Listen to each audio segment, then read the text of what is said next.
Je vous propose de parler de mon sujet préféré, le sujet préféré de tout le monde, l'arbitrage, et on va directement rentrer dans le vif du sujet. Voici une action entre Monaco et Lens, entre Sangaré et Balogun. Il y a cette faute de Sangaré. Est-ce que vous mettiez carton jaune, carton rouge, et je vous dis ce que met l'arbitre? Je vous invite à répondre dans votre tête, hein, peut-être. Il y a bien faute, l'arbitre a sifflé faute, mais aucun carton pour cette grosse semelle, alors que Balogun était lancé sur la cheville de Balogun, justement. Bon, une action un petit peu similaire, on va dire, un petit peu après, a eu lieu. Balogun, Sangaré, encore une fois les deux, avec encore une fois une semelle. Bon, là plutôt il est devant, il n'est pas par derrière, sur Sangaré. Cette situation a donné carton rouge. Parlons un petit peu de l'arbitrage. À quel point l'arbitrage est catastrophique et voilà, j'espère que vous allez bien. Bon, si vous êtes tuné, hein, la tête fait un peu mal, je pense, en ce début de semaine. Cette situation, voilà, sifflet faute ou pas? Ouais, j'ai essayé de revoir les images. C'est franchement, encore une fois, tu vois cette situation avec la main, d'accord?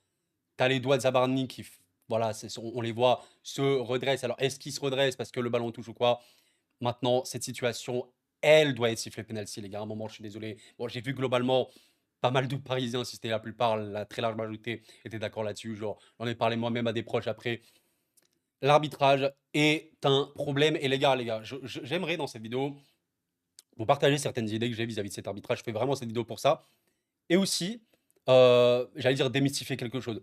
En tout cas, vous parlez de ce qui va être la question d'interprétation et la question aussi parfois biaisée qu'on peut avoir parce que c'est tel ou tel club, etc. Déjà, la chose qu'il faut dire de base, bon, j'espère que vous allez bien, prenez soin de vous, bien sûr, bonne trêve à vous, la trêve internationale, je sais qu'on n'aime pas trop ça, prenez soin de vous, vraiment, et voilà, sincèrement, excellente trêve à vous, merci à vous d'être là.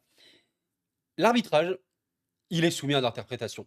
Et en fait, pourquoi je commence cette vidéo par ça, et par ça, comment est-ce que vous expliquez le même arbitre, dans le même match, avec les deux mêmes joueurs, c'est ça qui est fou. Comment est-ce que vous expliquez que sur une action, en vrai, franchement, c'est similaire. Juste là, Balogun arrive devant Sangaré. Il est en retard. Il est en retard. Oui, il est en retard. Il prend rouge. Pourquoi est-ce que là, Sangaré est en retard sur son intervention? Il y a une big semelle. Il ne prend même pas jaune. Comprenez ma position. Je suis même pas en train de dire oui, lui doit avoir rouge, machin. Je suis juste en train de dire pourquoi il n'y a pas la même décision. Franchement, je vais commencer directement par cette idée que je vais vous développer maintenant. L'arbitrage, pour moi, n'est pas compris de la même manière par nous, les spectateurs et les arbitres. En fait, à un moment, c'est très simple, les gars. Prenez l'exemple suivant. Qu'importe le match, d'accord? Qu'importe le match, qu'importe les équipes, qu'importe machin. Comment ça se fait que quand il y a une situation qui est chaude, vous avez une très large majorité de personnes qui vont te dire la situation est absolument honteuse. Par là, j'entends que vous avez une très très large majorité de personnes qui vont te dire mais attends, mais là il y a penalty, mais là il y a rouge, mais là il y a pas péno, mais là il y a pas rouge, c'est jamais de la veille à rouge, mais pourtant l'arbitre, lui, va être complètement contre-courant. En fait, pour moi, la conclusion qu'on peut avoir avec du recul ou quoi sur qu'importe le club encore une fois, c'est de se dire que les codes, le jugement par rapport aux critères de note, enfin ouais, de jugement de l'arbitre, je me mélange un peu dans mes mots, ben, n'est pas compris de la même manière. L'arbitre, il a une vision du jeu, du terrain, de ses codes, de ses règles, que nous, on n'a pas. Et en même temps, c'est aussi, regardez, je pense qu'on peut retrouver une forme de logique là-dessus. Nous, on est des spectateurs. Bon, peut-être que parmi vous, je sais pas, il y a des gens qui ont joué dans le monde semi-pro, professionnel, j'en sais rien, peut-être qu'ils sont arbitres, peut-être. Mais les arbitres de football, eux qui sont dans leur métier, ils ont fait des formations, ils ont passé des longues années, ils ont fait des sacrifices, tout ce que vous voulez. Il y a des gens passionnés aussi, hein, comme nous. Eux, il y a toute l'année, toutes les semaines, tous les week-ends, des décisions où on se dit c'est catastrophique, c'est une calamité, c'est calamiteux quoi. Alors comment on peut l'expliquer? Comment on peut expliquer que nous, on est tous unanimes pour dire que, bah, par exemple, voilà, là, énormément de personnes vont te dire là c'est chaud, en plus il lève le bras, alors pourquoi il lève le bras? Il y a sûrement le ballon qui effleure, la trajectoire probablement qu'elle dévie très légèrement. Il y a la majorité des gens qui vont te dire mais il y a péno, mais qu'est-ce qui se passe? Il y a péno, même les Parisiens, mais l'arbitre, et peut-être plein d'autres arbitres, ils n'auraient pas sifflé pénalty là-dessus. Alors pourquoi? Justement parce que je pense qu'on n'a pas du tout la même vision.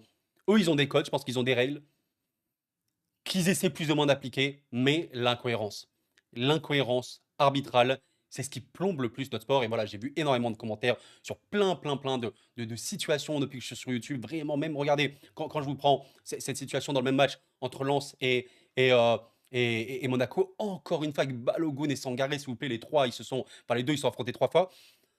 Une situation où Balogun essaie de contrôler le ballon.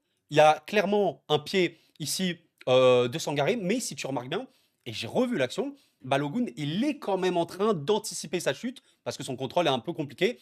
Et à la fin, il tombe. Tu vois un petit peu l'idée. Qu'est-ce qu'on doit dire? Vous comprenez l'idée? Alors maintenant, bien sûr qu'il y a des moments où il n'y a pas de débat. Il n'y a pas de débat. Mais même quand il n'y a pas de débat, eh ben, l'arbitre a une autre interprétation. Et franchement, l'exemple le plus flagrant qu'on a eu cette saison-là, bah, c'est quoi? Je pense Stéphanie Frappard, qui a la VAR, sur une méga faute, je crois, de Mera, bah, d'ailleurs pour l'Olympique Lyonnais, ça reste pas, ça glisse. Vous savez, le très fameux, ça reste pas, ça glisse. On ne comprend pas les mêmes choses.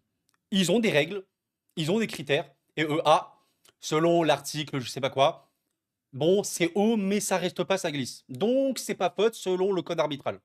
Alors, quel est le problème? Est-ce qu'on parle de problème d'incompétence pure arbitrale?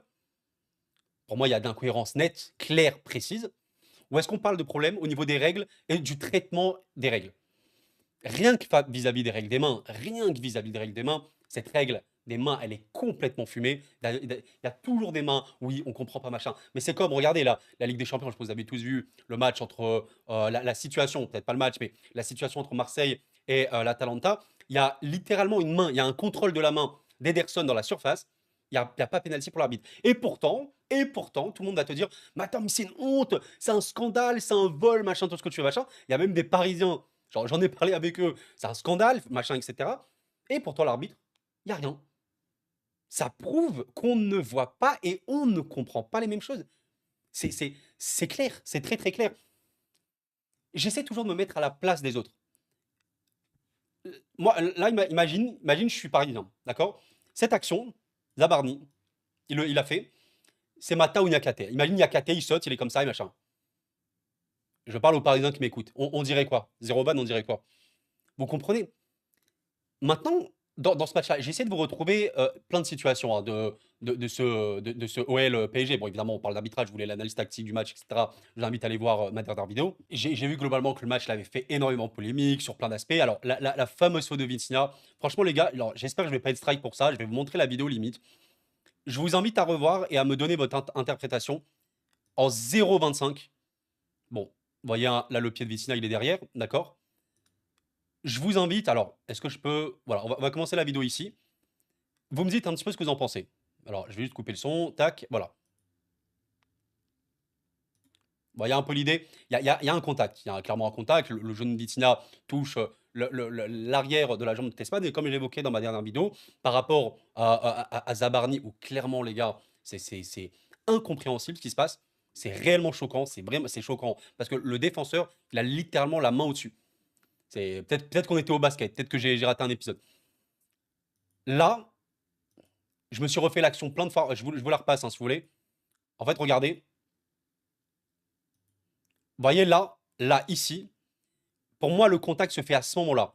Entre Tesman et Vitinha. Vitinha touche clairement le ballon. La question, c'est de savoir est-ce qu'il touche le ballon avant ou après. En ayant revu vraiment la séquence plein de fois, il y a des moments où je me dis il la touche avant, il la touche après. J'ai dit dans ma vidéo hier, là pour moi ce qui est aussi gênant, c'est aussi le comportement de Tessman qui peut réellement avoir une solution au lieu de voilà, essayer de temporiser comme ça, sachant qu'il va être pressé. Je comprends l'idée. Mais là, vous voyez, pour moi, on est beaucoup plus sur du débat. Et encore une fois, c'est toujours ça le gros problème de l'arbitrage, c'est où on siffle faute. Regarde, là, regarde, tu te mets à la place de l'arbitre. L'arbitre, il doit siffler faute quand et pourquoi. Je vous prends la même, encore une fois, mettez-vous toujours à la place de l'autre. Vous avez cette même situation, mais à l'inverse. C'est Morton qui va faire cette action allez, je sais pas, bon, au pire, on inverse les deux. Cette Espagne fait cette action sur Vitinha, d'accord? Est-ce qu'on dit, et après il y a un but de Lyon, est-ce qu'on dit, ah, mais il y a faute absolument sur Vitinha? Vous comprenez l'idée? Il y a des choses pour moi où il n'y a pas de débat, mais pour les arbitres, il y en a. Et il y a des choses où il y a beaucoup plus de débat, mais alors on tranche où? Là, l'arbitre doit trancher où? Où il doit trancher? Il y a une intervention qui est. Il y a contact, là on le voit, il y a contact. Est-ce qu'il touche le ballon avant? Voilà, encore une fois. Et vous savez, c'est pour ça que moi j'ai toujours beaucoup de mal avec cette idée de arbitre pro telle équipe. Et vous savez, j'ai même une fois reçu pas mal on va dire, de retours un petit peu virulents. Bon, ça va quand même, hein, je vous rassure. Quand je disais à l'époque, vous savez, concernant le Real et le Barça, parce que Real-Barça, le mot arbitrage, il est très ancré à eux. Et j'évoquais, je l'évoque encore aujourd'hui, qu'il n'y a pas d'arbitrage où l'arbitre il rentre, il se dit aujourd'hui je vais avantager le Barça ou le Real. Voilà, rien que de dire ça, je sais que ça va faire grincer des dents à certains, mais ce que je veux dire, c'est qu'il n'y a pas une mallette d'argent dans son vestiaire qui va l'attendre et ah, aujourd'hui je vais avantager le Real. Et en fait, personnellement, je regarde énormément le Real et le Barça. Sincèrement, les deux clubs, et j'insiste là-dessus, les deux clubs ont déjà eu des arbitrages où tu te dis qu'est-ce qui se passe. Je ne vais pas nier un truc important, il y a de la pression, c'est logique, c'est des humains. Ça, j'avais évoqué une fois un petit peu pour rire, mais peut-être qu'on arrivera un jour sur ça. Vous voulez plus d'erreurs d'arbitrage, enlevez les arbitres humains. Mettez des bots, mettez des robots, mettez des IA, machin, qui appliqueront un règlement à la lettre pure et dure. Voilà. Mettez des bots qui n'ont pas de système d'interprétation et ça ira. Il y a de la pression chez les arbitres, c'est une vérité. Quand vous arbitrez un match en Ligue 1 entre le Angers et le Havre, un Angers-Le Havre, il aura des erreurs. Voilà, il aura des erreurs. Il n'existe pas un match de football où il y a 100% de décisions justes. Il y a même des micro-erreurs. Vous savez, une faute qui ne doit pas être accordée, un coup franc qui ne doit pas être donné, un jaune un peu bête, etc. Il y en aura toujours. Encore une fois, arbitrage, à quel point on considère que c'est une erreur ou non. Ok. Mais un Angers-Le Havre n'est pas le même degré de pression, par exemple, qu'un OL PSG, un PSG OM, tout ce que vous voulez, machin, un OM Lyon, etc. C'est très logique.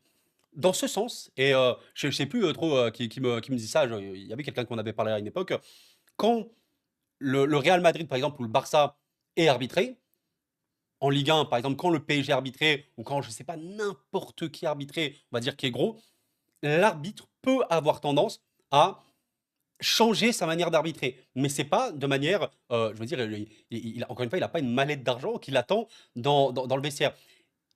Et ce que j'entends par sa manière d'arbitrer, je parle de la question de pression. La pression, elle est dans le facteur. Par exemple, et je vous prends un truc très bête hier. Quand vous avez une action de Mayulu, où honnêtement, sincèrement, il met sa main sur Mata. Alors attends, là, vous voyez peut-être pas trop la main. La main elle ne le touche pas vraiment pour l'instant. Mata, il considère qu'il y a faute, etc. L'arbitre met jaune ici. L'arbitre met jaune ici. Là, clairement, pour moi, il y a aussi un match qui se perd.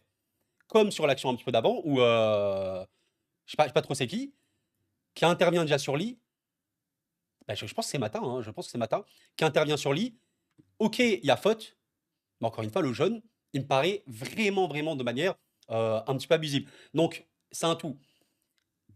Il y a pas, c'est pas une question de simplement X ou Y équipe est avantagée. La question, c'est pour ça que j'aime pas l'expression, vous savez, c'est un arbitrage pro telle équipe. Arbitrage pro telle équipe, etc. Ça sous-entend que clairement, bah, il y a une équipe qui est avantagée parce que elle a corrompu l'arbitre ou alors parce qu'elle met une pression sur l'arbitre qui fait que tu vas être arbitré différemment. Si vous regardez les matchs de football avec lucidité, avec recul, et si vous essayez de vous mettre à la place de n'importe qui, vous remarquerez que même en Ligue 1, voilà, j'évoquais le Real et le Barça, même en Ligue 1, allez voir les 34 matchs du PSG si vous voulez, allez voir les 34. Honnêtement, vous me dites droit dans les yeux, mais Koro, le PSG est arbitré normalement ou avantagé sur les 34 matchs de Ligue 1, c'est de la mauvaise foi. Et encore une fois, comprenez, je ne suis pas en train d'être dans la situation, dans la position de vous dire oui, je me place en victime ou quoi, absolument pas. Les décisions contraires au PSG n'ont absolument pas le même désavantage que sur une autre équipe. Quand tu es le PSG, une équipe qui domine la Ligue 1, tu as un arbitrage qui est un peu compliqué par moment, parce que c'est une vérité, et allez voir les saisons. Cet impact sera beaucoup moindre que si tu es une autre équipe. Entre guillemets, regardez, je vous prends un exemple bête. Le PSG a 5 erreurs d'arbitrage par match. Je vous fais un peu le truc abusé. 5 erreurs d'arbitrage par match. Et bien peut-être que ça l'impactera beaucoup, beaucoup moins, mais même très sûrement, qu'une équipe comme Metz, qui va avoir une seule erreur d'arbitrage tous les 2-3 matchs. Parce que c'est Metz, et parce que c'est pas du tout, la même capacité de possibilité de gagner des matchs de football. Voilà, c'est tout. C'est un problème global et je pense qu'il faut juste on soit tous unis. Sincèrement, les gars, je vous jure, j'aime YouTube, j'aime exprimer foot à mort et vraiment, je pense que ça ne changera jamais. La chose que j'aime le moins dans YouTube, c'est ça. C'est ce que je suis en train de vous faire. C'est-à-dire, vous parlez d'arbitrage, vous parlez de guerre de clans ou quoi, parce que pour moi, c'est juste être tous unis contre un système ou en tout cas un truc qui est daté. Ce sport mérite mieux. Comme quelqu'un m'avait dit dans la dernière vidéo, ce sport mérite mieux. Le football mérite mieux. Et il faut arrêter avec, je pense, cette idée de guerre de clans, de machin. Moi, je supporte ça, le machin, truc. Donc, moi, j'ai raison, truc. Et c'est ça aussi, on ne fait pas dans la demi-mesure. C'est-à-dire que, par exemple, hier, entre Lyon et le PSG, comme je l'évoque, Lyon a été lésé par l'arbitrage. Ça me paraît logique, c'est factuel. Mais Lyon, qui a été lésé par l'arbitrage, ne veut pas dire que le PSG, dans ce même match, n'a pas eu des choses où on peut débattre. Lyon a été lésé par l'arbitrage plus que le PSG, oui, très probablement. Mais est-ce que ça signifie que Lyon a eu 100% d'erreurs et le PSG 0% d'erreurs? Non. Mais cette part des choses, est-ce qu'on l'a fait? J'essaie de la faire, mais je sais qu'évidemment, pas tout le monde, je vais le dire, peut la faire, souhaite la faire. Parfois, vous savez, on ferme les yeux. Bah, c'est très simple, je te prends un truc bête, je vais me plaindre d'arbitrage, et quand moi, j'aurai un truc clairement qui peut m'avantager parce qu'il y a un tag grossi ou quoi, ah mais je ferme les yeux, non, je ne vois rien. Je ne vois rien, il n'y a rien, il n'y a pas faute. Vous voyez, non, non, c'est faux. C'est moi, j'étais désavantagé de A à Z et l'adversaire n'a rien eu. C'est comme cette action de Mayolou. Mayolou, ici, je crois matin encore une fois, sincèrement, l'action, je la revois. Encore une fois, c'est sur l'interprétation. Il y a une charge de Mata, il arrive, il y a un déséquilibre, il fait tomber, il y a un ballon en profondeur que Mayulu peut récupérer. Il ne faut pas aussi fermer les yeux sur ça. Et vous comprenez encore une fois ma position. Je ne suis pas en train de vous dire, les gars, il y a pénalty sur Mayulu. Je ne suis même pas en train de dire dans l'absolu. Je ne sais même pas si c'est vraiment péno. Je ne sais pas. Parce que je ne comprends pas les règles. Je ne sais pas. Je ne suis pas dans la tête des arbitres. Mais il y a un ballon en profondeur pour un attaquant. Il y a un défenseur qui fait une charge. On ouvre les yeux, on n'ouvre pas les yeux. Vous voyez, si on veut parler arbitrage, il faut ouvrir les yeux sur tout. Sur vraiment tout ce qui se passe. Comme cette action par exemple de Warren Zahir Emery, il y a quand même Tagliafico ici qui est en retard sur Warren, qui a fait l'appel, qui est bon, et on sait que Warren, c'est un des joueurs qui fait le moins de simulation honnêtement sur le terrain. C'est pas du tout un mec qui simule, vous savez, qui traîne sur le terrain par terre et tout. Il est, Tagliafico est derrière, en retard. Il y a littéralement le bras. Alors l'action, je vous invite à aller revoir. Il y a vraiment Warren qui prend la profondeur. Tagliafico essaie, entre guillemets, je sais pas, ceinturer, je sais pas si c'est le terme, ok. Ça encore, c'est quoi? On ferme les yeux, on dit non, mais il n'y a rien du tout, il n'y a absolument rien. Ou on dit, ah, peut-être encore une fois sur l'interprétation, et comme la faute sur Mayulu, potentielle faute, je ne dis pas, il y a penalty, je dis à débattre. À débattre encore une fois, et l'arbitre a tranché, il n'y a pas penalty. Il n'y a pas penalty sur Warren, il n'y a pas penalty sur Mayulu. Il a tranché. Voilà, il a tranché, il n'y a pas penalty. Il y a aussi cette situation qui a été très litigieuse côté Lyon, où globalement, il voulait un penalty là-dessus. À un moment où, vous savez, Tagliafico tire, et il y a poteau. Alors, peut-être encore une fois qu'il y a penalty, je suis en train de vous montrer toutes les situations plus ou moins litigieuses. Alors, peut-être que j'en ai oublié, peut-être, hein. L'action, en essayant de la revoir un petit peu comme Vitinha, et comme Mata et comme Warren, Mata, on se dit, bon, bah voilà, il peut pousser Mayulu, bon, ok, il n'y a rien, on va dire qu'il n'y a rien. L'action sur Warren, Tagliafico, on va dire il ceinture, mais bon, allez, on va dire c'est assez léger. Là, j'ai la sensation, si vous voulez, qu'en vrai, il y a contact, hein, il y a clairement contact pour moi de Lee sur Tagliafico, mais je suis en train de me dire, est-ce que Tagliafico, il tire pas avant? Bon, dans l'absolu, ça peut être penalty aussi, comme ça peut être penalty sur pas mal d'actions. Vous comprenez l'idée, même si voilà, je regrette aussi un petit peu, vous savez, cette méta du football, ce monde du football où aujourd'hui, on peut siffler penalty pour tout et rien, mais en même temps, on peut ne pas siffler penalty. C'est-à-dire, vous voyez, dans un autre monde, peut-être que le match d'hier, il fait deux penalty Lyon, deux penalty PSG, je sais pas, 2-3, 2-1 penalty, enfin, tu vois, on n'en sait rien. Puis il y a tellement de situations, est-ce que j'en ai d'autres? Alors, on m'a un peu parlé, alors, même s'il y en avait beaucoup moins que par rapport au penalty, etc., Zabarni et tout. Je vous dis, les choses dont on m'a le plus parlé, c'est Zabarni. Bon, très logique. On m'a aussi beaucoup parlé de la faute de Vitzla, au pire, on va la revoir. Faute de Vitzla potentielle sur Tespan. Bon, le carton rouge de Tagliafico, on m'en a beaucoup moins parlé. Je pense que globalement, il y a moins de Lyonnais qui sont heurtés vis-à-vis de ça. Je vais vous montrer quand même les images. Alors, il y a un jaune. Le premier jaune, peut-être qu'on peut considérer qu'il est sévère. Parce qu'il y a une situation où, quand même, en vrai, Tagliafico, il chope un lit, il empêche littéralement de contrer. Ce genre de situation, vous savez, en plus, on a déjà énormément vu, surtout dans le football maintenant, une situation, t'es là, il y a un contre, là, Lee avait déjà fait la passe, mais il va prendre la profondeur, il va proposer un appel, une solution. L'arbitre, qu'est-ce qu'il fait généralement? Il laisse l'avantage et il peut revenir à la faute et il met le jaune. Honnêtement, les gars, dans énormément de situations, franchement, je pense que la situation inverse, encore une fois, je sais pas, il y a Warren, Zahir Emery qui va attraper Morera comme ça, il va partir en contre. Pour moi, il peut prendre jaune absolument tout le temps. Voilà, c'est pas, je suis pas très heurté hein, sur le rouge de Tagliafico non plus. Bon, par rapport à là, alors le problème, c'est que vraiment l'angle de caméra est pourri parce qu'il y a encore une fois un appel de Lee. Je sais pas trop si vous voyez, mais il y a vraiment un mouvement. Il y a un mouvement de coude. En plus, apparemment, voilà, j'ai vu une image comme quoi le cher avait une marque. Bon, pour moi, il y a clairement faute. Et j'ai même vu J'ai même vu aussi ceci.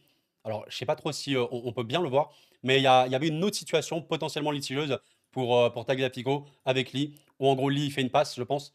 Ouais, il va tenter de passer le ballon, il va essayer de se projeter, et en fait Tagliafico, si vous voyez, il le retient vraiment.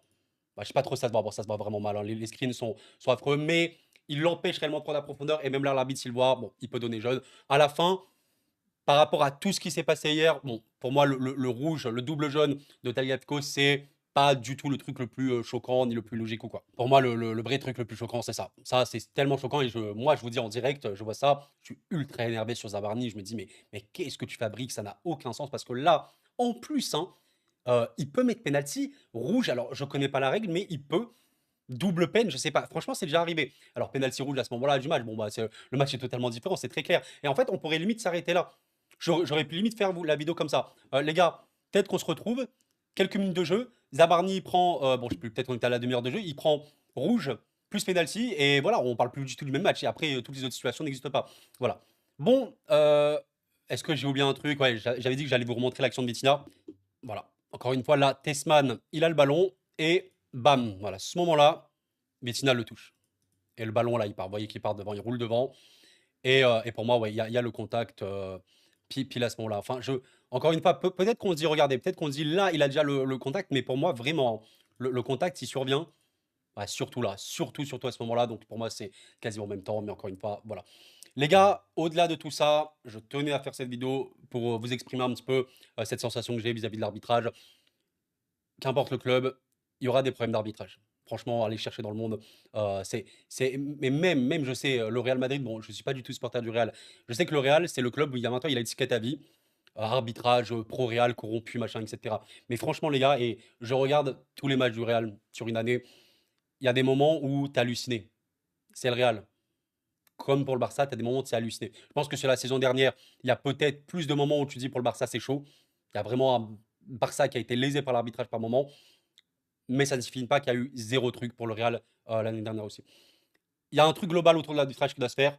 Aujourd'hui, si vous avez de la frustration générée à cause de l'arbitre, si vous avez plein de questions, mais comment c'est possible? Comment là il met rouge? Comment là il met pas rouge? Comment il met pas penalty, machin, etc. Si on a autant cette sensation-là, c'est qu'on n'a absolument pas les mêmes réflexions et les mêmes conclusions que les arbitres. On a un jugement qui se base sur une réflexion qu'on rejoint tous, mais comme les arbitres ne le rejoignent pas, eux, ils ont un autre critère, ils ont des autres réflexions, et c'est pour ça que tous les matchs, on parle d'arbitrage catastrophique. Et à quel point l'arbitrage est catastrophique par rapport à notre réflexion, énorme, extrêmement élevé, et c'est comme ça. Les amis, prenez soin de vous, en tout cas, c'était Koro, merci à vous et la paix sur vous.